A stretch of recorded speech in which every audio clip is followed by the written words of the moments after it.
تم نے قیام بھی کر لیا، تم نے قرات بھی کر لی، تم نے رکوع بھی کر لیا، تم نے دونوں سجدے بھی کر لیے، تم اب آخری اتحیات میں بھی بیٹھ گئے،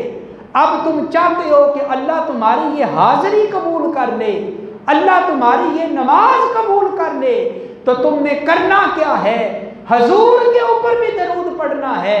حضور کی آل کے اوپر بھی درود پڑھنا ہے۔ جب تم حضور پہ اور حضور کی آل پہ درود پڑھو گے، اللہ تمہاری نماز کو قبول فرما لے گا، اللہ تمہاری نماز کو مکمل کر لے گا۔ ذرا سوچو تو صحیح نا یار، کہ نماز کوئی بھی آپ پڑھیں، فجر ہو، ظہر ہو، عصر ہو، مغرب ہو، عشاء ہو، نفلی نماز ہو، سنت موقدہ والی نماز ہو یا غیر موقدہ والی نماز ہو، جمعے کی نماز ہو، عید الفطر کی نماز ہو یا عید الاضحیٰ کی نماز ہو یا نماز تراویح کی نماز ہو، اللہ نے اپنے نبی کے خاندان کا مرتبہ اتنا اونچا کر دیا ہے کہ ہر نماز میں جب تک تم محمد اور آل محمد پہ درود نہ بھیج لو،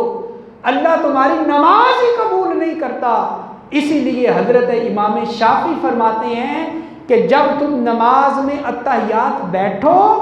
تو دل سے حضور کے اوپر درود پڑھو، دل سے حضور کی آل کے اوپر درود پڑھو۔ جب تم حضور کی آل پہ درود پڑھو گے، اللہ تمہاری نماز قبول فرمائے گا، اللہ تمہاری حاضری بھی قبول فرما لے گا، اللہ تمہاری نماز بھی قبول کرے گا، تمہاری حاضری بھی قبول کرے گا۔ تو ذرا غور کریں کتنا اونچا خاندان ہے نبی پاک کا۔ قیامت تک مسلمان نماز پڑھتے رہیں گے اور قیامت تک مسلمان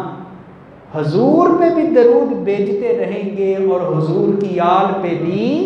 درود بھیجتے رہیں گے۔ یہ مقام ہے حضور کے خاندان کا، حضور کی آل کا، حضور کے گھر والوں کا۔